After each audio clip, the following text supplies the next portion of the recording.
I was at work when my partner phoned me on the 14th of February 2011 to tell me she'd gone into labour. The little ambulance come and it took over an hour before the other ambulance come. We got her up to the infirmary. She was put on monitor and they just ignored her cries for help.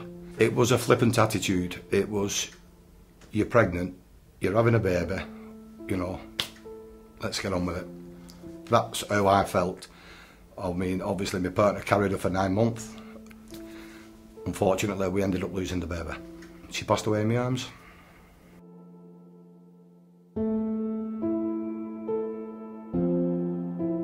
We got shot down at the coroner's court because every question I asked, it was, this is not a law court, this is a coroner's court.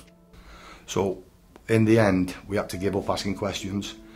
We had no professional people with us to help us, and that's where everything was going, why we feel was going wrong against us. People were firing at us.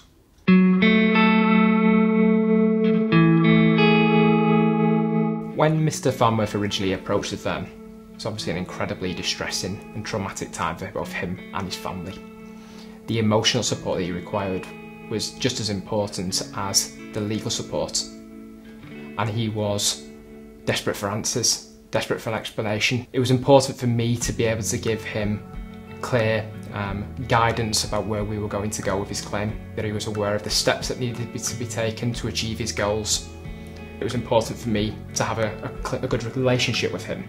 I wanted it to be a situation where Mr. Farnworth could approach me or anyone in my team if he had any questions. We're coming up to Stephensons to have a meeting with Tom and different people, and we felt at ease because, well, I mean, we ended up with a relationship where I could listen to Tom, I could ring Tom at any time, and they listened to us, and my barrister, and Arlene Bradbury. Everybody listened to what we had to say and what had gone wrong. I've always had Stephensons to be how can I say, like a backbone for me.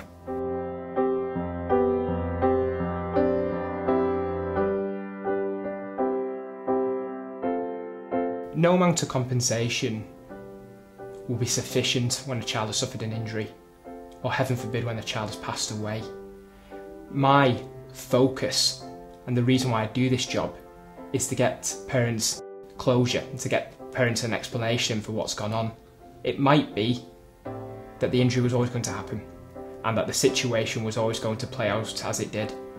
If that isn't the case, and if there is a potential argument that the injury or passing should have been avoided, then I hope to get the family the apology and the outcome and compensation that they deserve.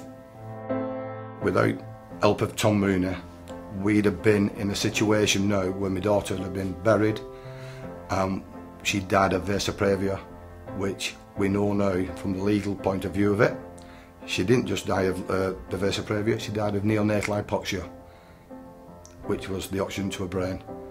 If you feel you've been mistreated, then you need to pick the phone up and contact the solicitors, which is, I recommend Stephensons to anybody. They will tell you whether you have or whether you've not got a case to answer.